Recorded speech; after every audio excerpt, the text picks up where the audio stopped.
welcome back to my kitchen. Today we're going to do another water bath canning recipe. I recently got the all new Ball book of canning and preserving. Got it for the holidays as a gift. And you know, you get these cookbooks and they're just so beautiful. And I start thumbing through, and literally like the third or fourth recipe I came across was for chocolate cherry jam. And it's on page 35.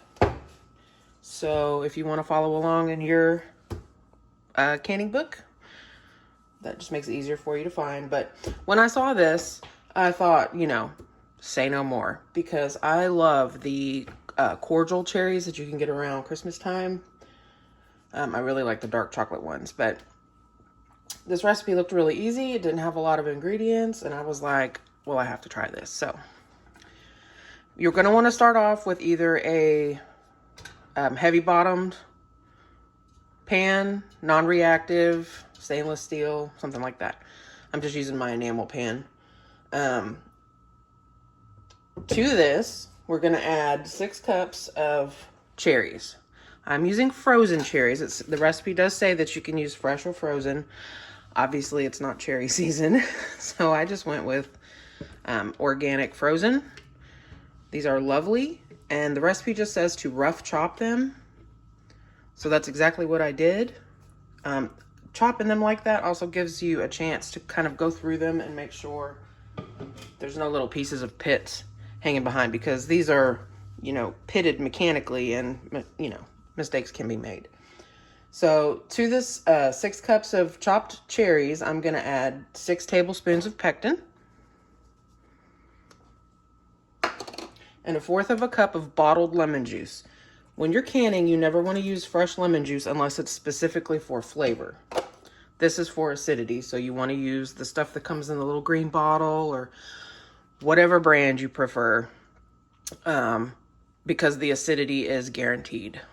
So I'm just going to put this on medium-high. I'm going to give it a little stir, and I'm going to let these cherries come up to a boil, or, you know, where it's bubbly, a rolling boil. You can't really stir down the juice from the cherries. No matter how much you stir, it still continues to boil. And while I'm waiting for that, I'm going to add, this is 6 cups of sugar. It's a lot of sugar. I do not know if a low sugar recipe exists for this. I imagine Pomona's Pectin probably has some kind of, you know, similar recipe using less sugar, but our family, we don't really watch our sugar. Nobody in the house has, you know, special diet requirements, so I'm just going to use the full 6 cups of sugar that the recipe calls for. And then I'm going to add 2/3 cup of unsweetened cocoa powder to the sugar. And I'm just going to whisk it together while we wait for the cherries to come up to a boil. Once we get there, I'll show you what that looks like. Okay, guys. Hopefully my camera doesn't fog up. I tried to move it a little bit to get it farther away from the pan, but we'll see. So this is just about a rolling boil. As I stir, you can see that the cherries are still boiling around the spatula. Stirring doesn't stop the boiling, okay? So at this point, we're going to go ahead and add our cocoa and our sugar mixture all at once to this pan. And then we're going to mix it in really well.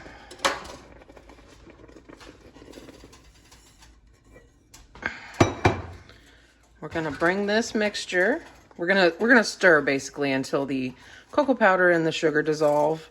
And then we're going to bring this mixture back up to a boil. And once we get back up to a rolling boil again, we're going to let it boil for 1 minute. And then we'll be ready to can our jam. Meanwhile, I have my pan over here for my water bath. I'm using my smaller pan today. This recipe says it makes 6 half-pint jars. I always put extra jars in my pan. 1, it helps the jars not rattle together, bang on each other, because who wants to lose a jar? But 2, because I have a very long history with Ball recipes giving me more or less of what they say it will. You know, depending on how juicy the fruit is, or, you know. So, always put extra jars. This smells like chocolate cake, y'all. I will very rarely say I wish I had smell-o-vision, but it looks like cake batter and it smells like cake. This smells so good. My birthday is tomorrow, and I'm seriously tempted to get myself or make myself a cheesecake for my birthday and pour some of this, one of these half pints, over top of that cheesecake, because that sounds stupid good. But anyway, we're gonna go ahead and bring this back up to a rolling boil. Time it for 1 minute, and then I'll meet you over on the other counter so we can get this jam jarred up. Okay, friends, I let my jam, once it reached a rolling boil, I let it boil for 1 minute while I stirred it constantly, because you don't want your chocolate and your cherries to scorch to the bottom of the pan. And once you add that sugar in, that is very easy to do. So, as always, the rule is hot liquid into a hot jar. So I'm just going to start filling my jars. The recipe says to fill your jars to 1/4 inch headspace. So that's what we're going to do. It smells amazing. Absolutely amazing. It smells like I just baked a cake in here. Ugh. I hope you guys try this. If you like cherries and chocolate together, I really hope that you try this. And I honestly was a little surprised because I hadn't seen anybody else do a video on this recipe. And I was like, doesn't everybody pretty much like cherries and chocolate together? That's weird. But you know, who knows? It's in the front of the cookbook. Maybe it was easy to miss. All right, so because this is chocolate, it's very, very sticky. So I'm gonna wipe the ledge of my jar. I'm gonna debubble a little bit. The recipe also said, sorry, I'm squirreling, I'm all over the place. The recipe said that if you had foam, you could skim it off. I didn't bother. It's the same color as the jam. I mean, if it bothers you, go ahead and do it. I am not that pressed. So we're gonna wipe the rim of our jar off really well. I'm using a little bit of white vinegar. You can just use a clean washcloth or towel with some water on it.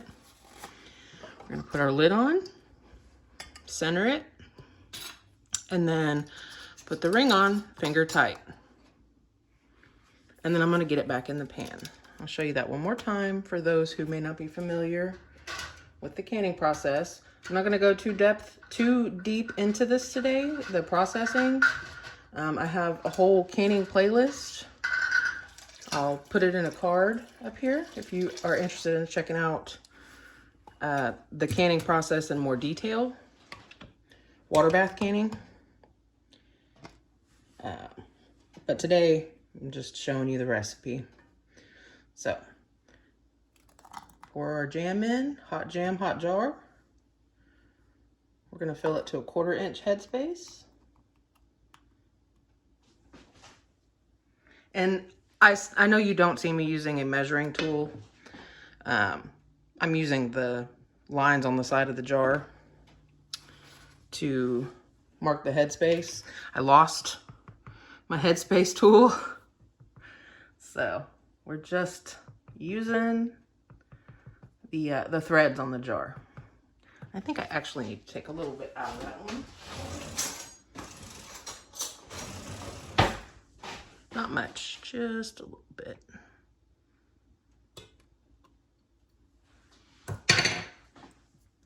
Debubble.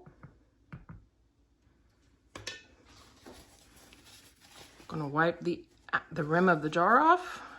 Hot pan, hot jar, hot jam. Be careful with this stuff. It is like molten lava. All right, get it all wiped off well so that it doesn't affect your seal. Lid.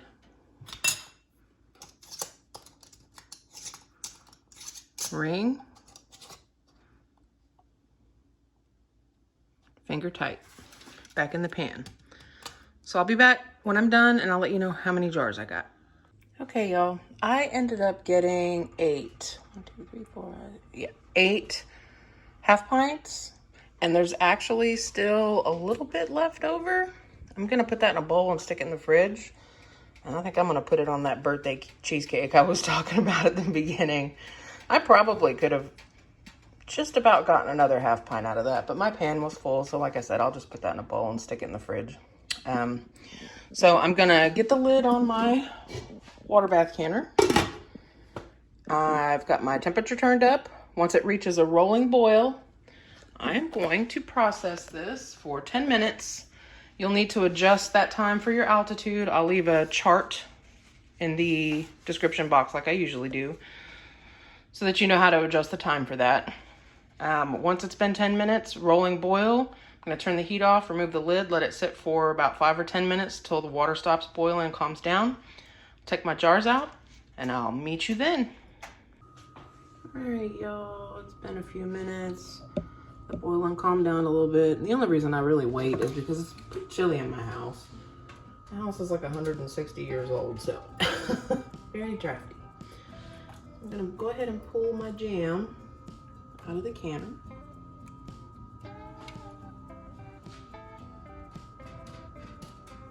This was a really easy recipe. I'm definitely gonna make some more of this to give away to family and friends. Makes a lot. I mean, I'm sure that has something to do with how much juice is in the cherries that you use and stuff like that. But I mean, the recipe said I was supposed to get 6 half pints. I got 8 and then some. So, I mean, just always put extra jars in because you just never know. You just never know how many you're gonna get. I did taste this. It's amazing. I really like it. So if you're still here, I just want to say thank you for watching my video and visiting my channel. If you give this recipe a try, let me know how it turned out. Did you like it? Were you not really a fan of it? Let me know how it went. And you know, per usual, you guys, I'll see you again next week.